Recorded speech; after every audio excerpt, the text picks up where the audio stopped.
just it's coming. You know the saying, right?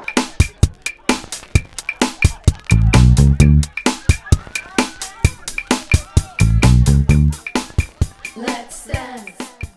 All right, I'm working on my book of philosophy. I'm trying a different angle right there because I got an external mic, and I just want to show you that place, which is kind of literally a few kilometers away from Nice, where I live, and it's still very enjoyable just to be right here in full nature. It was beautiful.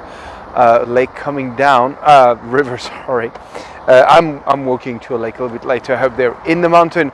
I've been walking for a couple of hours now, and it's always what really moves me. Ride and read is my favorite hashtag. I left my bikes today to just get a bit of walking, just change a scenario and try to see if you think differently. And you know what? It kind of worked. Well, first I've been working on my book of philosophy for a couple of years now, but I finally stopped taking notes and started to write the books per se. One of my great teachers, Jean-Yves Tadier, specialist of Proust, used to say, you got to stop reading to start writing. As simple as that. And yesterday, as a matter of fact, yesterday, a little bit this morning, was writing about the idea of governments. The idea of governments, which really started to interest human beings and philosophers from Plato. The Republic was written by the time of 500 BC classical Plato. But I think it became really fascinating with like a little bit of experience, let's say 2200 more years, 2300 more years, with the philosophie des Lumières in France, right? Rousseau, Diderot, Voltaire. But today, it's not really those guys that interest me, because apart from Diderot, I'm not a huge fan of the Lumière, especially Rousseau. But I was also writing. That's the thing about writing philosophy. Even if you don't like the guy, you still have to admit when he's right. And when some ideas are great and some ideas have been the earth to grow something new, right?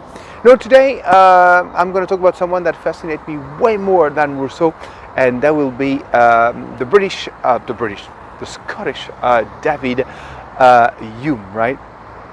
David Hume wrote in the early 18th century, and honestly, what he wrote is just mind-blowing. And for me, it's clearly one of the greatest political thoughts ever written. As a matter of fact, if it was only for my little person, that would be great. But it's better than that. He's the one who took Immanuel Kant in a new direction in his work, right? So that's absolutely mind-blowing. Not a lot of philosophers struck Kant, and there will be Rousseau and Hume, David Hume, right? David Hume wrote something very interesting, and that's basically the only idea I have to tell you today. That in the late 10th century in France, when Hugh Capet took over the power by force, right, with what we call a coup d'etat, he said in the 18th century, the actual power in France, so in 1730s, that would be Louis XV now, of course, right? And Louis XIV died in 1715.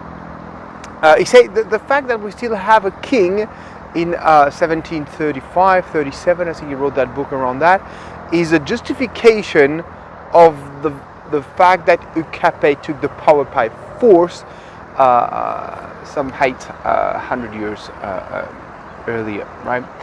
And I do believe that's absolutely fascinating, because right now my country is on strike. I mean, like for the past 4 decades, I would say. But and people are very unhappy with the power, the idea of democracy, and let's think about it, right? Well, we moved from monarchia to democracy, or to the French Revolution. It was bloody violent. Everybody reminds that, of course, right? There's no one who haven't heard about the French Revolution.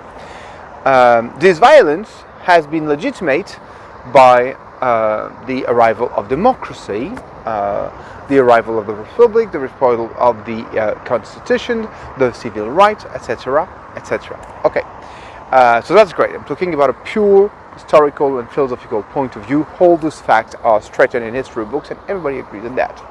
Nevertheless, we have a problem because if it's all going by the book, if it's all completely making sense, why are people unhappy with that, right? So lately people have been unhappy in my country mostly because 6 laws in the past 6 years have been voted without a debate at the parliament. And mostly these laws are supposed to help us make more money for the res publica. The res publica is the common thing. So what is common in life, hospitals, schools, stuff like that, right? Except the people who did the math of that did not debate it in the parliament, and because the absence of debate, and most important, the absence of vote, that means those laws have been imposed to the government without any debate, mean that we're not in a democracy with a parliament. And again, and that's why it's interesting, we have to flash forward 200 years in history from 1735, David Hume, to 1918. What happened in 1918? We won the war. By we, I'm not talking about myself, of course, who won the war? The US, the British, the French and the Italians. They consider in most history book as the 4 winners of the First World War. That means there was a win from democracy over what was considered the Austro-Hungary, the Ottoman, so mostly considered as a tyranny. Except who define democracy and who define tyranny, but that's another matter. What strikes me is like the winners define themselves as democracy with parliaments. Parliaments mean a place where you talk to decide the law. We are, as you know, in a representative democracy. A direct democracy does not exist like in the time of the Greeks. You have to read the fantastic analysis of Hannah Arendt on the subject, by the way, in the human condition, in the origin of totalism, etc., etc. On violence as well. I think she speaks about it in a book on violence as well. Anyway, my point being, if this democracy with parliament 120 years later, right? 110 years later, 115 years later, to be specific, from 1918, 2023, where we are right now, if that is a democracy without a parliament anymore, if we're not talking about the law, yes, I can understand that people are very unhappy with those reform and the fact that the laws are voted without a debate. I do understand the anger in that, but, and that's my big question as studying philosophy right now, but if again the history of a system, either a monarchy, UKP, in 980 something, I'm really ashamed I forgot that date. Second, if the French Revolution 1789, I remember this one, all arrive in violence by force, that means by destroying the system before, it's only justified by the fact that it lasts long, right? And that is why nowadays we consider what is a tyranny if the system is not staying for long. Let's say that democracy is a form, representative democracy is a form of tyranny, right? That means, for example, the laws are not debated and not voted in a parliament. Oh, that rings some bells, right? And again, that's why people are a bit pissed about that, because it feels like it's not a democracy. Technically, it's in the constitution, it's asking a lot of questions. But that's not my point today. My point is like violence in the streets of Paris right now, and believe me, I was in the streets of Paris. There is definitely violence. And the only reason why, and I crossed someone, I was going for a dinner, I crossed someone in the street and say, oh, there is a revolution coming tomorrow, and I'm like, no, I can't tomorrow. It's not working for me. Can we make it a little bit later? She didn't see the joke at all, and she was really pissed at me.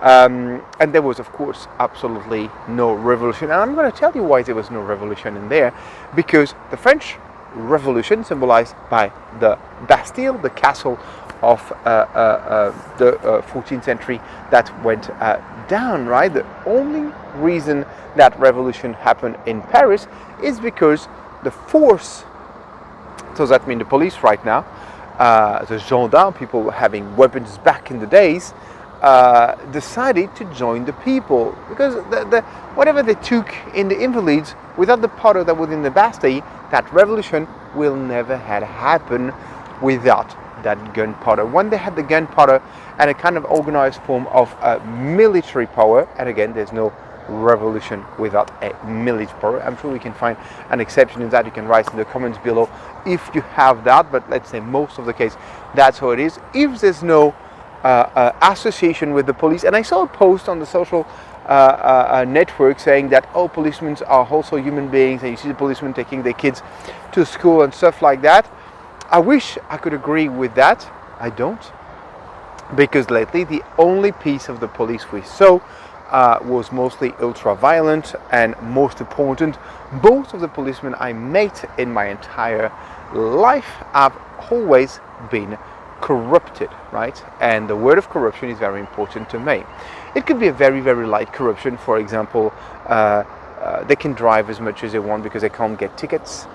So basically, you live above the law, which is the definition of an outlaw, living above the law. So how can you represent the law if you live above the law? So for me, that's the state of the police right now. If the police decide to live by the law, and I don't think they will, well, eventually they can join the people today that want to reform the country. I prefer a reform to a revolution personally, even though the government is trying to pass a reform. But the entire system right now needs to be reformed a little bit deeper, right? Political corruption, police corruption, for me, are the two main problems of the country of France right now. Can we fight this? Of course we can fight this, but it's going to be complicated. Why is it going to be complicated? I'm going to take one example. A couple of weeks ago, I was invited to have a dinner. Had a friend, and he got a 16, 17 years old daughter.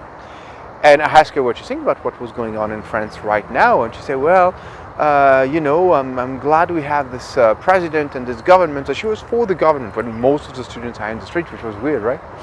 And she said that because she was afraid of the extreme politicians, which in France is mostly represented by the extreme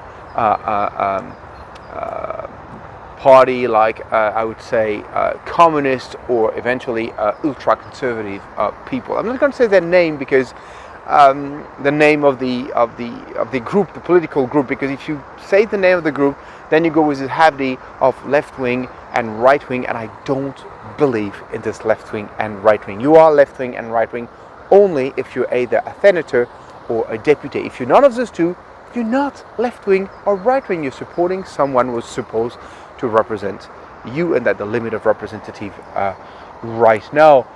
For example, in France we have a super big problem right now with what we call the mega basin. I'm going to put a drawing right there.